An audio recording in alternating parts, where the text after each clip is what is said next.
Okay, chalo. So, Januvaram and Valgam. So first, Januvalgam. So Januvalgam માં શું હશે?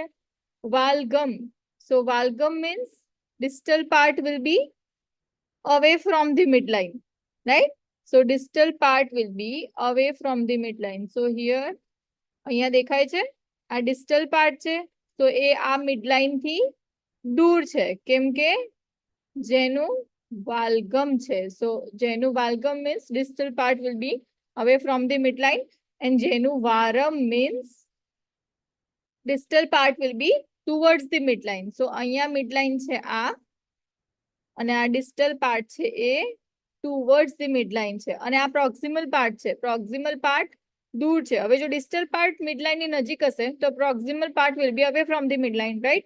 પણ આપણે always ક્યારે પણ વારમ કે વાલ્ગમ deformity હોય તો આપણે શું જોવાનું? distal part જ જોવાનું.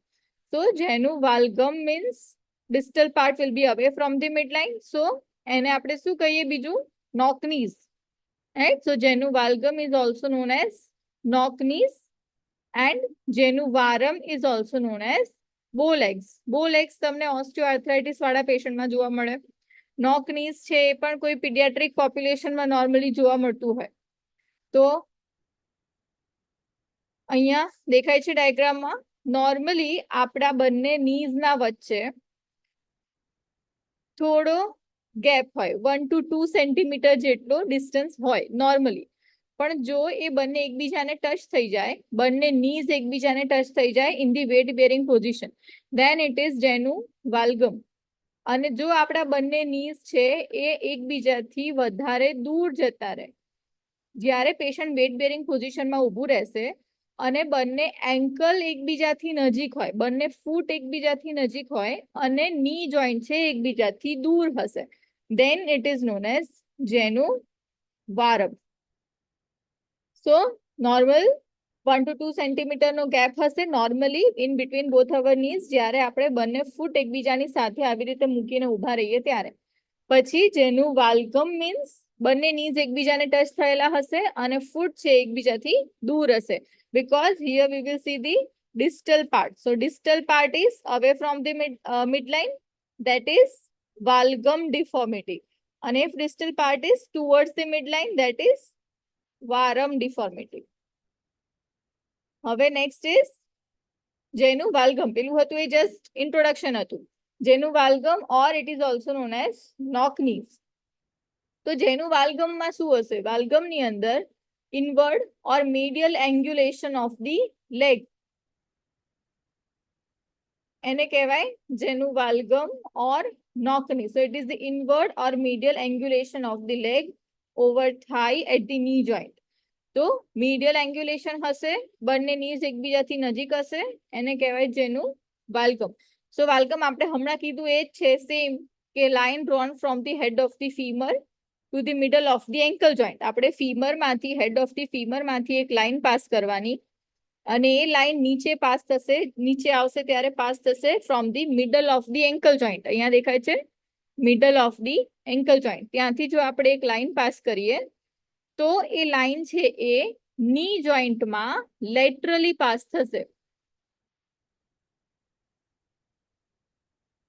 instead of passing through the center of the knee joint. मतलब जो normal person હશે, જો એમને bow leg કે मतलब knock knees deformity નહીં હોય, તો જે આપણે આ લાઈન પાસ કરી એ એના ની જોઈન્ટના સેન્ટરમાંથી પાસ થશે. પણ જો એ પર્સનને જેનું વાલ્ગમ ડિફોર્મિટી છે ઓર knock knees છે, તો શું થશે? લાઈન ક્યાંથી પાસ કરવાની છે? a line drawn from the head of the femur, એટલે head of the femur માંથી લાઈન ડ્રો કરવાની સ્ટાર્ટ કરવાની અને બીજો એક પોઈન્ટ, આ બે પોઈન્ટ બનાવવાના. First point is over the head of the femur and second point is at the middle of the ankle joint.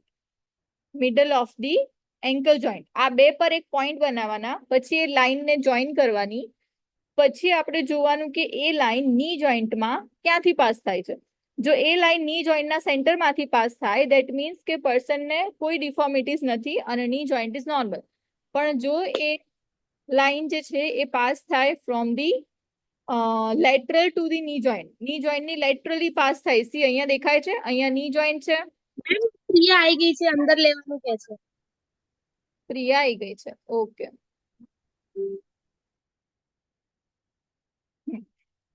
જો એ લાઈન છે એ ની જોઈન્ટ ની લેટરલી પાસ થાય, અહીંયા દેખાય છે આપણને કે અહીંયા ની જોઈન્ટ છે અને અહીંયા લેટરલી એ પાસ થાય છે, તો એ લેટરલી પાસ થશે, that means patient is having જેનું વાલ્ગમ ડિફોર્મિટી. અને જો આ સેમ વસ્તુ જ્યારે આપણે આવી લાઈન ડ્રો કરીએ અને આ લાઈન જે છે એ ની જોઈન્ટના મીડિયલ સાઈડ થી પાસ થાય, લેટરલી પાસ થાય છે આમાં, એના બદલે મીડિયલી પાસ થાય, તો શું હશે પેશન્ટને? જેનું વારમ ડિફોર્મિટી, રાઈટ. તો એ બંને એકબીજાના ઓપોઝિટ છે. શું કરવાનું છે આપણે? એક પોઈન્ટ ક્યાં બનાવવાનો? ફર્સ્ટ પોઈન્ટ ઇઝ, આ લાઈન ડ્રો કરવા માટે first point is at the head of the femur, અને બીજો પોઈન્ટ ક્યાં બનાવવાનો? At the middle of the ankle joint. પછી એ બંનેને જોઈન કરવાના. આ બંનેને જોઈન કરીએ એટલે એ લાઈન ની માં ક્યાંથી પાસ થાય છે એ આપણે જોવાનું. જો એ ની માંથી લેટરલી પાસ થાય, that means patient is having જેનું વાલ્ગમ ડિફોર્મિટી. અને જો એ ની માંથી મીડિયલી પાસ થાય, that means patient is having જેનું વારમ ડિફોર્મિટી. અને જો એ ની ના સેન્ટર માંથી પાસ થાય, ધેટ ઇઝ નોર્મલ. તો વારસ કે વાલ્ગસ કોઈ ડિફોર્મિટી નથી અને એ પર્સન નોર્મલ છે. સમજ પડી? હા મેમ. સી અહીંયા દેખાય છે તમને? This is the normal alignment in which that line is passing from the center of knee joint. અને જો અહીંયા આપણે સ્ટાર્ટ કરી છે at the head of the femur, ત્યાં એક પોઈન્ટ કર્યો છે આપણે.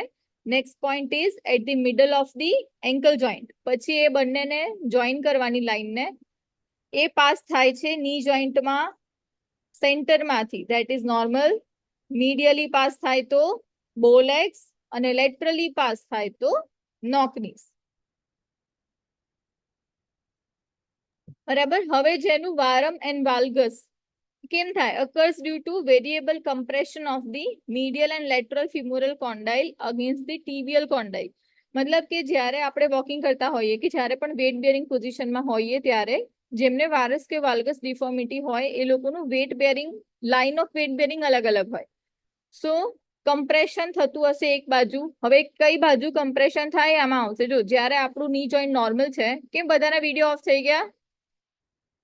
એક પછી એક બધાના બંધ થઈ ગયા હે? તો જ્યારે વારસ કે વાલ્ગસ ડિફોર્મિટી નથી તો ત્યારે શું થશે? વેટ બેરિંગ આખા ની જોઈન્ટમાં એક જ સરખું થશે. બરાબર? આખા ની જોઈન્ટમાં એક જ સરખું વેટ બેરિંગ હશે. પછી જ્યારે આપણે પેશન્ટને બો લેગ્સ ડિફોર્મિટી હશે, બો લેગ્સ મીન્સ જેનું વારમ, તો જેનું વારમ ડિફોર્મિટી હશે ત્યારે મીડિયલ કોન્ડાઇલ્સ છે એ બંને એકબીજાને ટચ થયેલા હશે અને લેટરલ કોન્ડાઇલ છે એ બંને એકબીજાથી દૂર હશે, રાઈટ.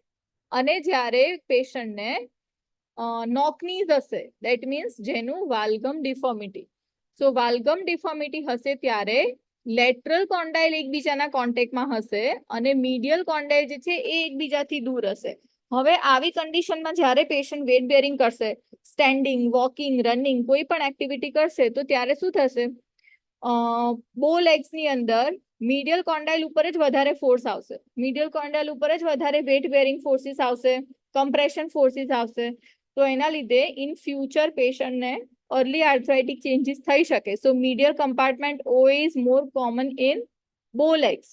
અને lateral compartment માં પણ જે લોકોને નોકનીઝ હશે એમને વધારે ફોર્સ આવશે, વધારે કમ્પ્રેશન ફોર્સ આવશે, વધારે વેટ બેરિંગ આવશે ઓન ધી લેટરલ સાઇડ. સો આવા લોકોને પણ early arthritic changes થઈ શકે but on the lateral side. બરાબર? સો આવી રીતના કમ્પ્રેશન ફોર્સિસ આવે. અને આપણે જે ઓસ્ટિયોટોમીમાં જોયું હતું કે વારસ કે વાલ્ગસ ડિફોર્મિટીના કરેક્શન માટે ઓસ્ટિયોટોમી યુઝ થાય, તો ઓસ્ટિયોટોમીમાં આ જે આમાં પણ તમે જોશો તો આ વેજ શેપથી બતાવેલું છે વેટ બેરિંગ ફોર્સિસ. તો આપણે આનું ઓપોઝિટ કરવાનું, આપણે આનું ઓપોઝિટ કરીએ આવી રીતે, એટલે ઓસ્ટિયોટોમીથી વારસ કે વાલ્ગસ ડિફોર્મિટીનું કરેક્શન કરી શકો. સી આવું છે તો આના કરેક્શન માટે શું હશે આવું ઓપોઝિટ વેજ શેપ કરશે તો આવી રીતના વેજ શેપ થી કટ કરીએ તો યુ કેન કરેક્ટ ધીસ બો લેગ ડિફોર્મિટી અને જ્યારે નોકનીસ છે તો આવી રીતે મતલબ જે બાજુ ડિફોર્મિટી છે એની ઓપોઝિટ ડિરેક્શનમાં જો આપણે કરેક્શન કરીએ તો એ ડિફોર્મિટીનું કરેક્શન થઈ શકે સો આ છે લાઇન ઓફ સર્જરી ફોર ઓસ્ટિયોટોમી તો બો લેગ અને નોકનીમાં ઓસ્ટિયોટોમી કરીએ તો આ ડિરેક્શનમાં કે આવી રીતે વેજ શેપને કટ કરીને સર્જરી કરવી પડે if you want to correct this varus or valgus deformity હવે કોઝિસ શું હશે કેમ થાય આ ડિફોર્મિટી કેમ થશે તો ઘણી વખતે પેશન્ટને ગ્રોથ એબનોર્માલિટીઝ હોય મતલબ જ્યારે એજ નાની હશે જ્યારે એનું ડેવલપમેન્ટ થતું હશે ત્યારે જ ગ્રોથનો ઇમ્બેલેન્સ હશે બિટવીન ધી મીડિયલ એન્ડ લેટરલ ફિમોરલ કોન્ડાઇલ એક સાઈડનો ગ્રોથ બરાબર પ્રોપર થાય છે બીજી સાઈડનો ગ્રોથ થોડો ડિલે છે કાં તો નથી થતો પ્રોપરલી તો પણ આવી રીતના ગ્રોથ એબનોર્માલિટીઝની ના લીધે વારસ કે વાલ્ગસ ડિફોર્મિટી થાય ઘણી વખત ચાઇલ્ડ પછીથી ક્યારેક ઇન્જરી થઈ હોય કે ફ્રેક્ચર થયું હોય તો followed by fracture or any kind of injury જ્યારે ગ્રોથ પ્લેટ ઇન્જર્ડ થાય ત્યારે પણ એવું થાય કે એક સાઈડનો ગ્રોથ વધારે થાય બીજી સાઈડનો ગ્રોથ ઓછો થાય તો પણ વારસ કે વાલ્ગસ કોઈ પણ ડિફોર્મિટી થઈ શકે ડિપેન્ડિંગ અપોન ધી કોન્ડાઇલ કે કયા કોન્ડાઇલ ઉપર ઇન્જરી થઈ છે પછી અમુક વખતે શું થાય કે મસલ વીકનેસ હોય તો તમે જોયું હશે કે બો લેગ્સ છે કયા પેશન્ટમાં જોવા મળે કોમન છે કયા પેશન્ટમાં બો લેગ્સ કઈ કન્ડિશનમાં કોમન ઓએ માં રાઈટ તો ઓએ ની અંદર કેમ બો લેગ્સ થાય છે કેમ કે because of the muscle weakness હે ને ઓએ ની અંદર મસલ વીકનેસ હોય છે તો because of the muscle weakness પેશન્ટને બો લેગ્સ થાય છે સો મસલ વીકનેસ અડલ્ટ એજમાં જ્યારે પણ બો લેગ્સ કે નોકનીસ થાય it can B because of the muscle weakness પછી હવે મસલ વીકનેસ થી થાય છે તો પેરેલિસિસ થશે તો થશે જ શ્યોરલી તો પેરેલિસિસ હોય તો પણ થાય પછી ક્યારેક અડલ્ટ એજમાં જો કોઈ ઇન્જરી થાય મતલબ ફ્રેક્ચર થાય તો પણ એના કોમ્પ્લિકેશનમાં પણ બો લેગ્સ કે નોકનીસ થઈ શકે પછી ઘણી વખત પેશન્ટને હિપ જોઈન્ટમાં કોઈ પ્રોબ્લેમ હોય જો હિપ જોઈન્ટમાં વાલ્ગસ ડિફોર્મિટી હોય કોક્ઝા વાલ્ગા હોય તો એના નેક્સ્ટ ચેન્જીસમાં ની જોઈન્ટમાં વારમ ડિફોર્મિટી થઈ શકે હે ને આપણે શું જોયું હતું કે એક લેવલ ઉપર જો વાલ્ગસ ડિફોર્મિટી હોય તો એના પ્રોક્સિમલ એન્ડ ડિસ્ટલ લેવલ ઉપર વારસ ડિફોર્મિટી થાય એટલે એના કરતા ઓપોઝિટ બરાબર ને તો જો હિપ જોઈન્ટમાં કોક્ઝા વાલ્ગા હોય તો ની જોઈન્ટમાં શું થાય જેનું વારમ થાય જો હિપ જોઈન્ટમાં કોક્ઝા વારા હોય તો ની જોઈન્ટમાં જેનું વાલ્ગમ થઈ શકે બરાબર તો જે પ્રોક્સિમલી એટલે હિપ જોઈન્ટની ડિફોર્મિટીના લીધે પણ પેશન્ટને સેકન્ડરી જેનું વારમ કે વાલ્ગમ ડિફોર્મિટી પણ થઈ શકે પછી ઘણી વખત ઓબેસિટી બહુ એજ બહુ વેઇટ બહુ વધારે હોય તો એના લીધે પણ જે બોન્સ છે એનો કર્વેચર ઇન્ક્રીઝ થઈ જાય અને બો લેગ ડિફોર્મિટી થઈ શકે રાઈટ સો કેલ્શિયમ ડેફિશિયન્સી ઓર વિટામિન ડી ડેફિશિયન્સીના લીધે પણ પેશન્ટને જેનું વારમ કે વાલ્ગમ ડિફોર્મિટી થાય હવે નેક્સ્ટ અસેસમેન્ટ હવે અસેસમેન્ટ આખું ઇન ડિટેલ અસેસમેન્ટ નથી ખાલી પોઝિટિવ ફાઇન્ડિંગ્સ જ છે તો શું જોવાનું આપણે અસેસમેન્ટમાં જો પેશન્ટને જેનું વારમ ડિફોર્મિટી હોય તો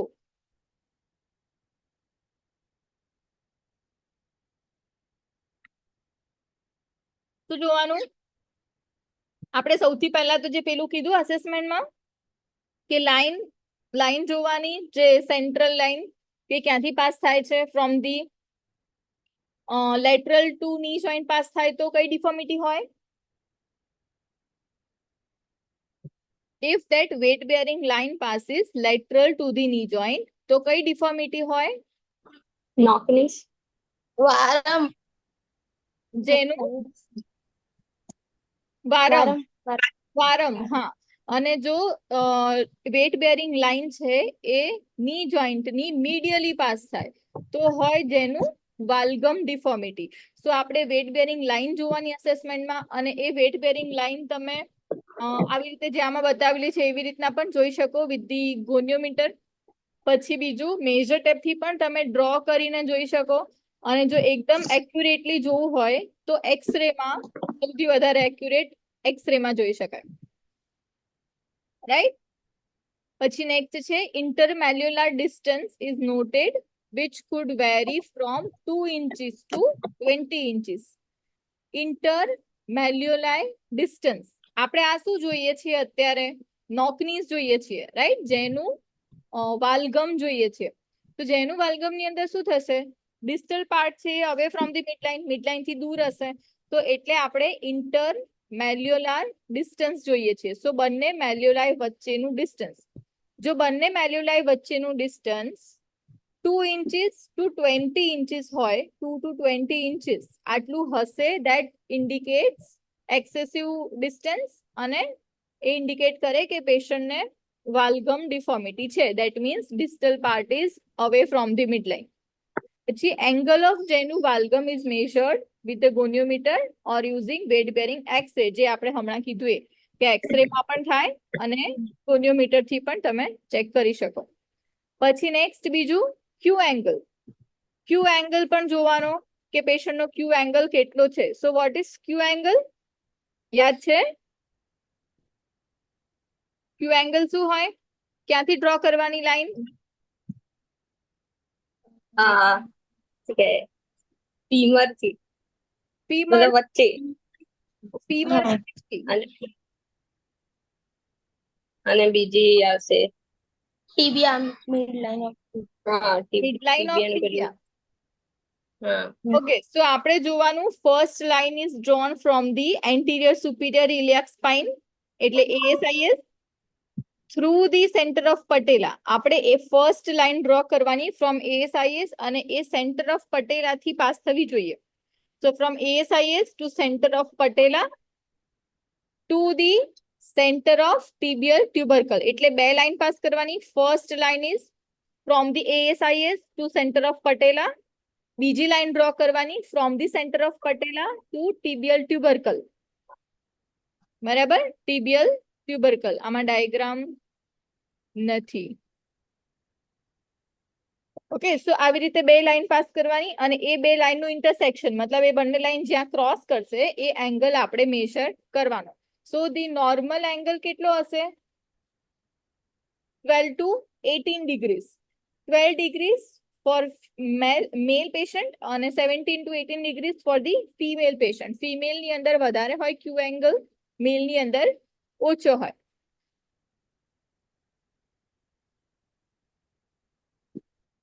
તો જો એ 12 degrees કરતા ઓછો હોય તો પણ ઇટ ઇઝ એબનોર્મલ, તો કોઈ ડિફોર્મિટી હોઈ શકે. અને જો 17-18 કરતા વધારે હશે તો પણ વારસ કે વાલ્ગસ ડિફોર્મિટી પેશન્ટને હોઈ શકે. Then next is treatment. તો ટ્રીટમેન્ટમાં શું કરાઈશું? કન્ઝર્વેટિવ મેનેજમેન્ટમાં first of all correct method of applying orthosis પેશન્ટને પ્રોવાઈડ કરવાનો, તો જેનાથી જે ડિફોર્મિટી છે એ કરેક્ટેડ પોઝિશનમાં આપણે મેન્ટેન રાખી શકીએ. એના પછી વેટ ટ્રાન્સફર્સ, સ્ટેન્ડિંગ પોઝિશનમાં, વેટ બેરિંગ પોઝિશનમાં પેશન્ટને કહેવાનું કે બંને લિમ્બ ઉપર વેટ ટ્રાન્સફર કરીને વેટ બેરિંગ કરે, મતલબ બંને સાઈડ એક જ સરખું વેટ બેરિંગ કરવાનું, પણ વેટ ટ્રાન્સફર કરતું રહેવાનું. અને proper ambulation, so gait training આપવાની, પ્રોપર ગેટમાં પેશન્ટ વોક કરે. પછી wearing of boots with the inner side of the heel raise by 3 to 8 inches. So હવે આની અંદર આપણે શું કીધું?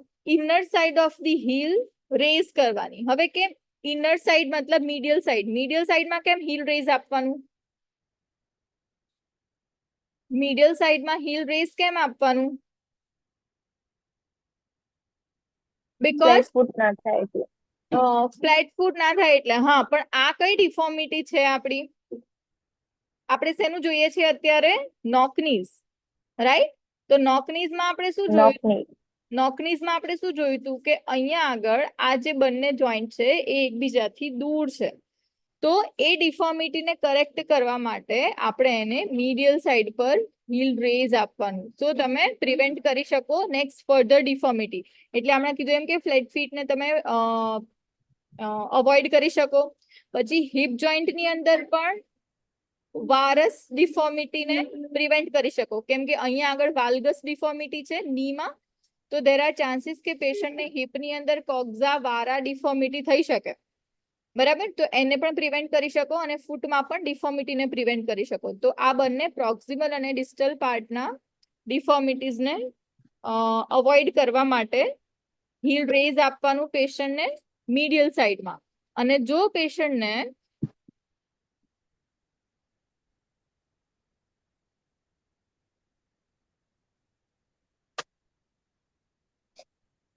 ઓકે, સો એટલે આની અંદર આપવાનું ઇનર સાઈડ ઓર મીડિયલ સાઈડમાં હીલ રેઝ આપવાનું છે if patient is having knock knees. અને જો પેશન્ટને બો લેગ્સ હશે તો આપણે કઈ બાજુ હીલ રેઝ આપવાનું? લેટરલ સાઈડમાં, હે ને? આના કરતા ઓપોઝિટ, રાઈટ? નોક નીઝ છે તો આપણે ઇનર સાઈડમાં હીલ રેઝ આપ્યું, તો બો લેગ્સ હશે તો હીલ રેઝ આપવાનું ઓન ધી લેટરલ સાઈડ, કેમ કે એની અંદર જે આપણે જે ડિસ્ટન્સ જોયું હતું એ વધારે હતું એટ ધી લેટરલ સાઈડ નોક બો લેગ્સમાં, અને નોક નીઝમાં હતું મીડિયલ સાઈડમાં. સમજ પડી કે ફરીથી બતાવું?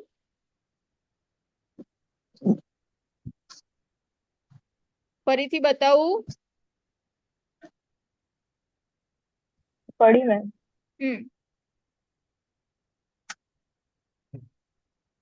ઓકે, પછી છે નેક્સ્ટ પોસ્ટ સર્જિકલ મેનેજમેન્ટ. તો પોસ્ટ સર્જિકલ મેનેજમેન્ટમાં આપણે જે સિક્વન્સ પહેલા કીધી હતી, એક્ટિવ રેન્જ ઓફ, સૌથી પહેલા પેસિવ.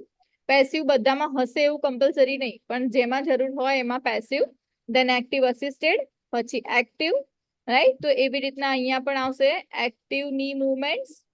તો એક્ટિવ ની મૂવમેન્ટ્સ કરાવવાની in the relaxed free range of motion exercises, જે પેશન્ટને કમ્ફર્ટેબલ હોય એટલી જ મૂવમેન્ટ્સ કરાવવાની. Then for heat therapy for pain relief, post surgical છે એટલે.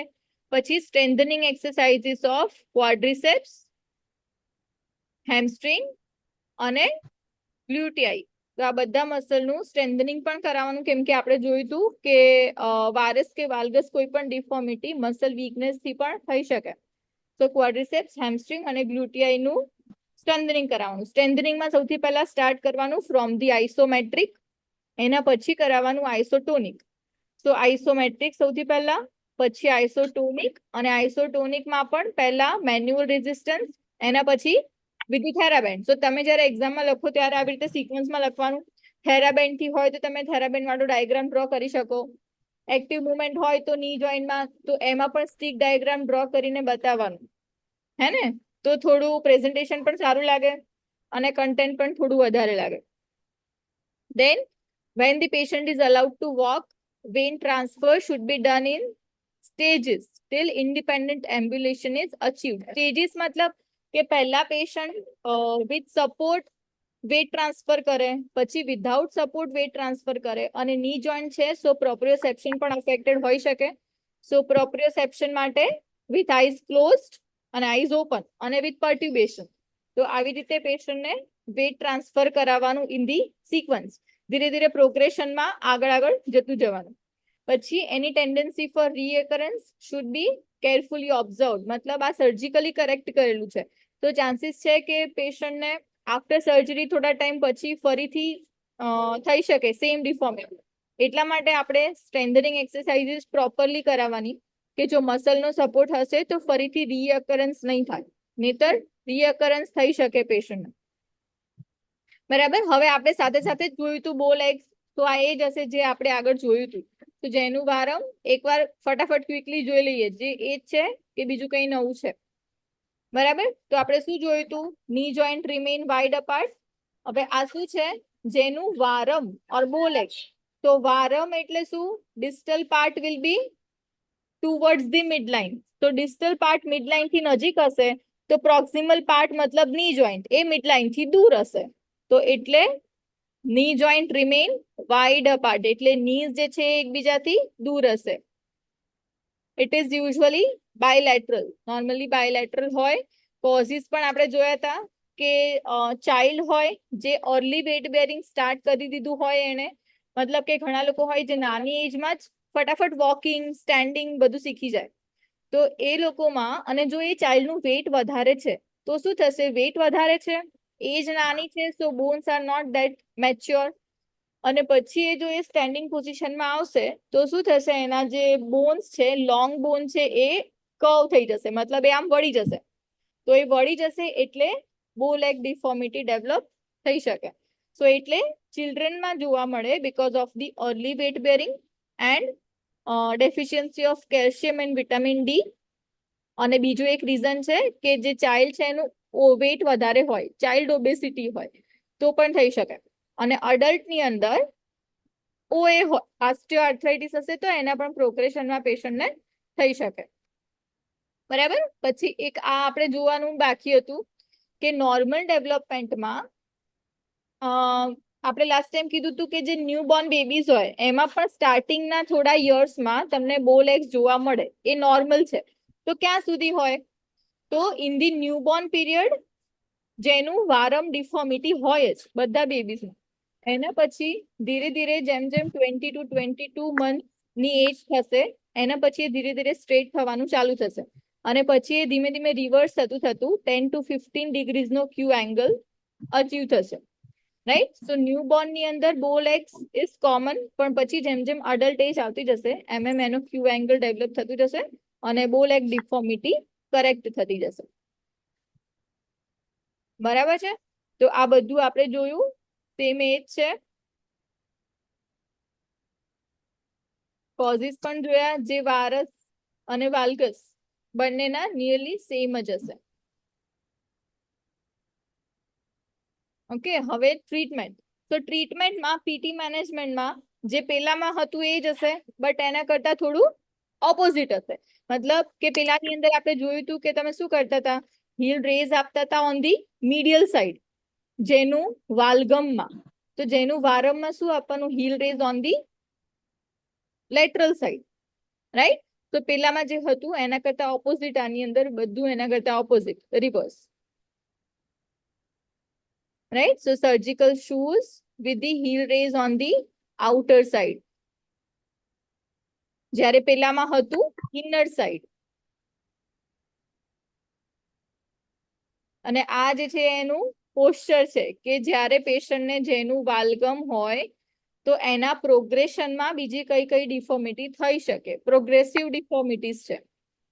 રાઈટ. સો આના લીધે પેશન્ટને કોમ્પ્લિકેશન્સ આટલા થઈ શકે, પ્રોગ્રેસિવલી આટલી ડિફોર્મિટીઝ હોઈ શકે જ્યારે ક્રોનિક વારસ કે વાલ્ગસ ડિફોર્મિટી હોય ત્યારે.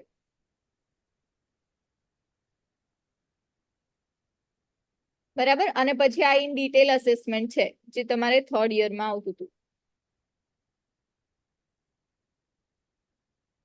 હિસ્ટ્રીમાં શું જોવાનું? આપણે જોયું હમણાં કે ઓએ હોય, અર્લી વેટ બેરિંગ હોય તો થઈ શકે. પાસ્ટ હિસ્ટ્રી, કોઈ એક્સિડન્ટ હોય કે ઇન્જરી હોય, આરએ હોય તો પણ થઈ શકે. બરાબર. સો આ ઇન ડિટેલ અસેસમેન્ટ છે જે તમે જાતે 3rd યરમાં લખતા હતા એવી રીતનું તમે બનાવીને લખી શકો.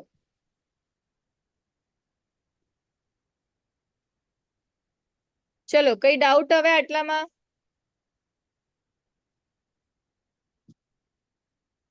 ના મેમ.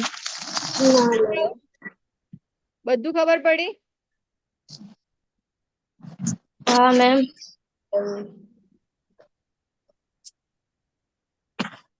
ઓકે. હવે તમે શું કરશો? આ વારસ અને વાલ્ગસનું અસેસમેન્ટ લખી નાખજો, જાતે લખીને મને મોકલાઈ દેજો. ઓકે.